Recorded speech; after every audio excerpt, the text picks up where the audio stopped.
Саламатсыздарбы достор, сиздер менен дагы бир жолу ой бөлүшүп сүйлөшкүм келип турат. Мынакей Facebook'tu карасаңыздарчы, мен дайыма ушул мамлекеттик идеология болсо деп айтып келем.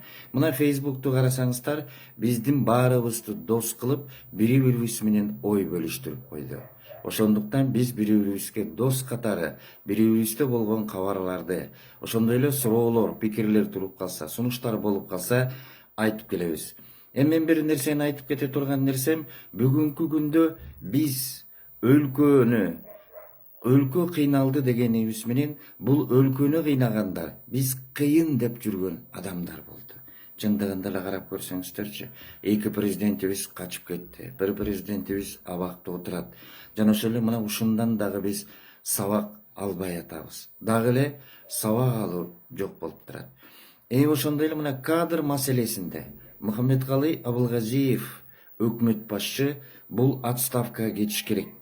Барган сайын ушул элдин ушул өкмөт башчыга болгон ишеними кетип баратат. Башкача айтканда, Абылгазиевдин отставкага кетсин деген талаптар күндөн күнгө күч алууда. Бул күч алуу эмнени күтүп турат? Кимди күтүп турат? Ошондуктан Мухаммедкалый Абылгазиевди отставкага кетириш керек. Жакында эле мынакей Сокул районунун акими Сатвалдиев Асылбек Владимирович менен ошондой эле Сокул районунун акиминин биринчи орун басары Садалиев Улан ÖКөнүн мушташы чыкты. ÖКө кабинетинде мушташты. Экинчи күнү, 12 май күнү Садалиев Улан аким Асылбек Сатвалдиевди сабап коет. ÖКөнүн ортосунда чыр чыгат. Мынакей бүгүнкү кадрлардын мушташы жөнүндө мен айтып атам. Ал эми жума күнү өзүнө тийиштүү адамдарды ээрчитип келип, Сокулук районунун акими Сатвалдиев Асылбек Владимирович өзүнүн биринчи орун басары Садалиев Уланды реванш уюштуруп, аны кайра өзүнүн жаңы нөкөрлөрү менен кошо сабап коет. Мына ушул күнгө чейин аким менен акимдин орун базарынын ортосунда тирешүү жүрүп турат. Бирок бул тирешүүнү Мухаммедкалый Абылгазиев жаап жашыруунун аракетинде жүрөт. Эч ким билбесин дейт.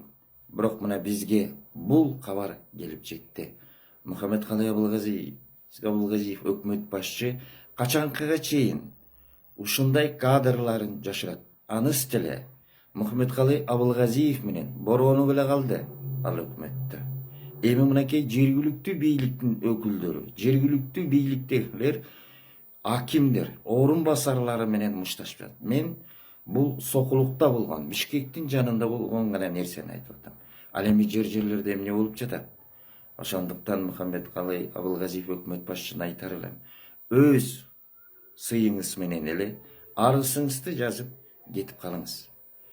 Бөөдө бирөөлөрдүн, мамлекеттин убалына калбаңыз.